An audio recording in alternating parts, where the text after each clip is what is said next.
Hi, I am ancient Rome. I existed roughly between 509 BC to 476 AD, and today I'm going to tell you a little story of mine about how such a great state fell. Let's list the reason my great empire fell. Migration period. The barbarian tribes of Goths, Saxons, Franks, Angles, Gauls attacked me stemmed from a mass migration caused by the Huns' invasion of Europe in the late 4th century.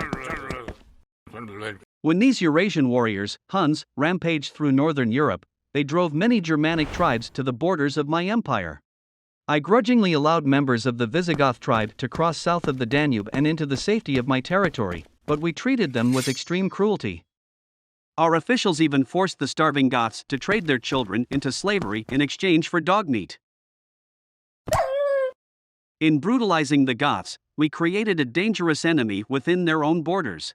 When the oppression became too much to bear, the Goths rose up in revolt and eventually routed our army and killed the Eastern Emperor Valens.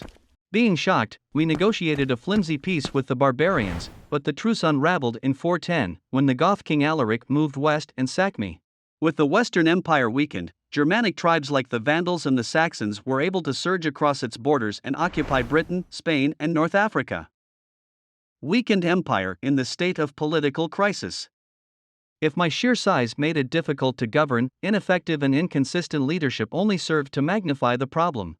Being the Roman emperor had always been a particularly dangerous job, but during the tumultuous 2nd and 3rd centuries it nearly became a death sentence. Civil war thrust the empire into chaos, and more than 20 men took the throne in the span of only 75 years, usually after the murder of their predecessor. The Praetorian Guard, the emperor's personal bodyguards, assassinated and installed new sovereigns at will, and once even auctioned the spot off to the highest bidder. The political rot also extended to our Senate, which failed to temper the excesses of the emperors due to its own widespread corruption and incompetence. As the situation worsened, civic pride waned and many of our citizens lost trust in their leadership. Christianity and the loss of traditional values.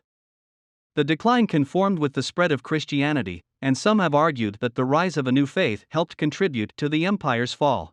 The Edict of Milan legalized Christianity in 313, and it later became the state religion in 380.